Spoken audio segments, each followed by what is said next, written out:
Hi everyone, this is Vishal aka High on Rides. So this video will be my last episode on Andaman series. So we took our morning government ferry from Neil Island towards Port Blair. So Port Blair पहुंचने के बाद सबसे पहले हमने हमारे Airbnb Shri Radha निवास में check in किया। बहुत अच्छा एक्सपीरियंस रहा यहाँ पे स्टे के लिए, तो मैं इसको हाईली रिकमेंड करूंगा। गेज वगैरह सेट करने के बाद हम निकल पड़े आसपास की चीजों को एक्सप्लोर करने के लिए, क्योंकि हमारा पूरा दिन था। First nearby place we reached is the aquarium behind the cellular jail, जहाँ पे काफ़ी सारे एक्वेटिक लाइफ के डेड सैंपल्स थे और काफ़ी सारे लिविंग सैंपल्स भी थे, आप देख सकते हैं वीडियो में। क्योंकि स्कूबा डाइविंग में बहुत सारी चीज़ें हम एक्सप्लोर नहीं कर सकते अंदर, ज़रूरी लक होता है स्कूबा डाइविंग में कि आपको कोई सी फिश देखने मिल जाए लकीली, और कोई सी ना देखने मिले। सो अगर आपको सारी चीज़ें देखनी है क्या क्या होती है इन जनरल यहाँ के एक्वेटिक लाइफ में, सो वो सब कुछ आपको इस म्यूज़ियम में कवर होते हुए मिलेगा। So just enjoy the video.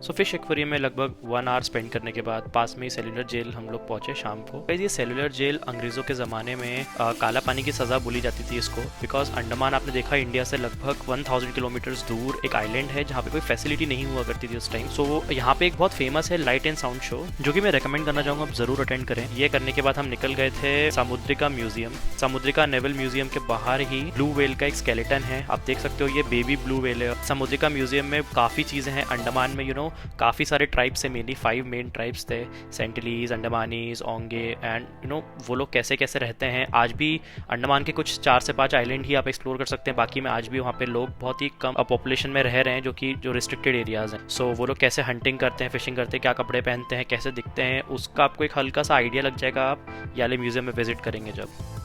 So guys next day हम 9 AM में निकल गए थे और हमारी जर्नी स्टार्ट हुई माउंट हैरियट से। सो माउंट हैरियट के लिए हमने टैक्सी कर दी थी पोर्ट ब्लेयर में।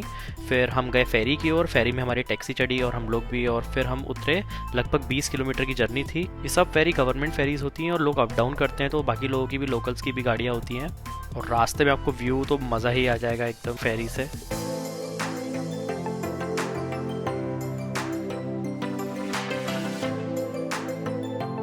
सो माउंट हैरियट पहुंचने के बाद सबसे पहला हमारा व्यू पॉइंट आया, जो कि था नॉर्थ पे आइलैंड और कोकोनट ट्री, जो कि आपने 20 रुपए के नोट के पीछे भी देखा होगा। सो यही वो व्यू आने वाला, आप देखिएगा, पूरा एक्सप्लेन करूंगा। अंडमान निकोबार जो इंडिया का लास्ट पॉइंट भी अंडमान निकोबार में इंदिरा पॉइंट में, ठीक है। इंडिया का पुराना जो 20 रुपीज़ का नोट है, उसमें जो आइलैंड बना हुआ है ना north bay with lighthouse, ये देखो लाइट हाउस, हाँ। ये नॉर्थ बे और ये नारियल का पेड़, ये है वो नारियल का पेड़, और ये सामने नॉर्थ बे। सो गाइस अभी हम आपको दिखाने वाले हैं जो 20 रुपीज़ के नोट के पीछे जो लोकेशन होती है ना, वो एग्जैक्टली यही है, नॉर्थ बे और नारियल का पेड़, आप देख सकते हो।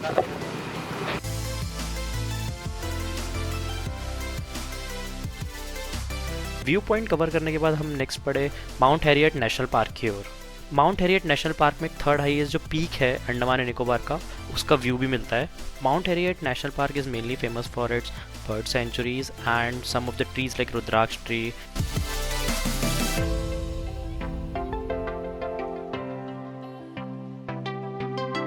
माउंट हैरियट नेशनल पार्क में काला पत्थर करके एक लोकेशन है, जहाँ पे उस ज़माने में प्रिजनर्स को पुश किया जाता था, पानी में फेंक देते थे पत्थर वगैरह हाथ पैर बांध करके। सो वो पॉइंट यही है, उसको डेथ पॉइंट भी बोलते हैं। और थोड़ा सा और आगे जाने के बाद हमको दिखा 360 degree revolving antiaircraft gun built area, जहाँ से एयरक्राफ्ट वगैरह उड़ते थे तो उनको शूट किया जाता था, क्योंकि जापानीज़ यहाँ पे छुपे थे, वर्ल्ड वॉर चल रहा था। सो ये सारी इस टाइप की लोकेशंस जो कि वर्ल्ड वॉर में यूज़ हुई हैं, वो यहाँ पे अब व्यू पॉइंट बन चुका है।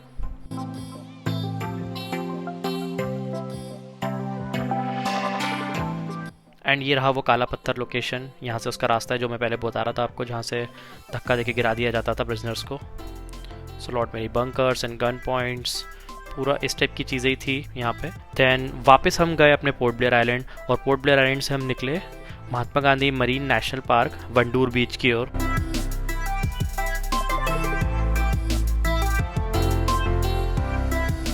तो गाइस बस अभी नारियल पानी वगैरह पी रहे हैं, वेंडूर बीच आ गए हैं माउंट हैरियट पूरा घूमने के बाद। तो बहुत दूर दूर है, हम लोग थे फोर शोर जेट्टी के पास, वहाँ से 27 किलोमीटर पहले माउंट हैरियट वाया जेट्टी, फिर वापस इस आइलैंड पे ही पोर्ट ब्लेयर वाले शोर पे, फिर यहाँ से अब वेंडूर बीच आए। सो आई थिंक लो टाइड है, कोई वेव्स वगैरह नहीं है, बट काइंड ऑफ रॉकी है बीच। एनीवेज हम तो नारियल पानी वगैरह एंजॉय करें, बहुत टेस्टी है।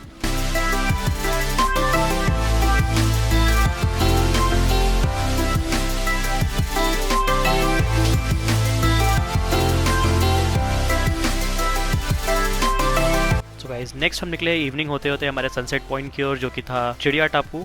चिड़िया टापू के हम ऊपर ट्रैक करके नहीं जा पाए क्योंकि हमारे पास टाइम कम रहता। अगर आप 3:30 से पहले आएंगे तब आप जाके वहाँ से ट्रैक करके उसका अपर व्यू ले सकते हैं, अदरवाइज आपको कार से नीचे तरफ ही उसका सनसेट व्यू लेना पड़ेगा। सो गाइस, जितनी भी प्लेसेस है जो मैंने आपको अभी दिखाई, ये सारी प्लेसेस क्लोज टू नेचर है और एक डिफरेंट वाइब देगी आपको, apart from any different kind of excitement. ये प्लेसेस बनी है सिर्फ पीस और चिल करने के लिए।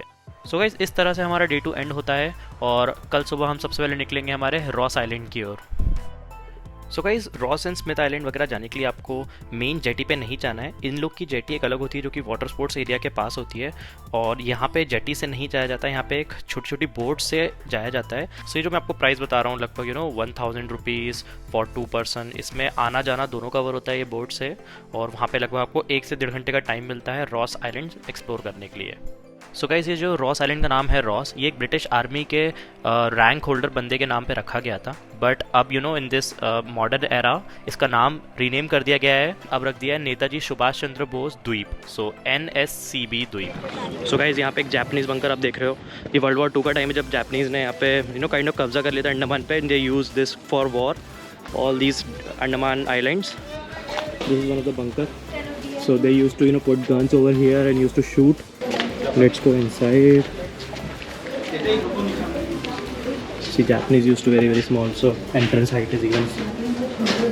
रॉस आइलैंड में कटी 50 रुपीज़ की टिकट और 80 रुपये पर पर्सन में गो कार्ट वाली कार, और बहुत एलिवेशन है तो आप गाड़ी ही कर लें, वही बेटर रहेगा। बाकी आप इंजॉय करो व्यू। तो रॉस आइलैंड दोस्तों बहुत अच्छा रिजेम्बलेंस है अंग्रेज़ों का। जब वो लोग यहाँ रहा करते थे वो लोग कैसे क्या एंजॉय करते थे, उनके पूरे गेमिंग रूम, स्विमिंग पूल, सब कुछ A to Z आज भी यही है। हालांकि आपको सब कुछ थोड़ा थोड़ा डिस्ट्रॉयड दिख रहा होगा अभी रूइंस जैसा, बिकॉज 2004 की जो सुनामी आई थी उससे यहाँ बहुत ज़्यादा डैमेज हुआ था अंडमान साइड में, एंड काफ़ी चीज़ें स्पॉइल हुई थी एंड बर्बाद हो गई थी। सो रॉस आइलैंड भी काफ़ी डैमेज हुआ था, तो उसका ये पार्ट आप देख सकते हो, बहुत सारी चीज़ें टूट चुकी हैं, पानी बहुत अंदर तक ऊपर तक आ चुका था सुनामी में। सो गाइस, लाइट हाउस दिख रहा होगा आपको वहाँ पे, और ये आइलैंड मेनली अभी रॉस आइलैंड नहीं रहा, इसका नाम हो चुका है नेताजी सुभाष चंद्र बोस आइलैंड, क्योंकि जब जापानीज़ अटैक करा तो उसके बाद नेताजी आए थे और इन्होंने यहाँ फ्लैग होस्टिंग वगैरह कर दी थी, सो उनके नाम पे ये वाला आइलैंड का नाम रख दिया गया है। एनीवेज, व्यू तो बहुत ही ज़्यादा शानदार, कलर्स अलग अलग दिख रहे होंगे, आई नो। यहाँ पे ग्रीन साइड, बीच में हल्का सा ब्लैक पट्टी और उस तरफ ब्लू। फ़ोटोज़ वगैरह खिंचाएंगे और थोड़ा ऊपर घूमेंगे। काफ़ी अंग्रेज़ों की बनाई हुई बिल्डिंग्स है, टूटी हुई हैं, कुछ रेनोवेटेड है, उनके पब हैं, बार हैं, जहाँ पे हैंग करते थे वो भी बिल्डिंग है, बहुत कुछ है यहाँ पे। दोस्तों, लाइट हाउस के पास जाकर के बहुत अच्छा सीनिक व्यू है फ़ोटो खींचने के लिए। पूरा सी है, लाइट हाउस है, माउंटेन्स जैसे दिख रहे होंगे आपको, आइलैंड्स, तो बहुत शानदार व्यू था यहाँ पे, फ़ोटो खिंचाने लायक था एकदम।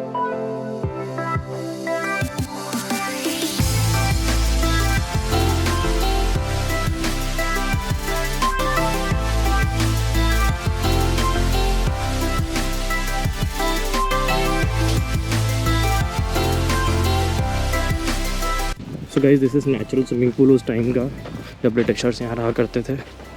सो ये बनाया था इन लोगों ने, इसमें से ऑटोमेटिकली सी वाला पानी आता था हाई टाइड में, ओवर फ्रेंडली डियर्स।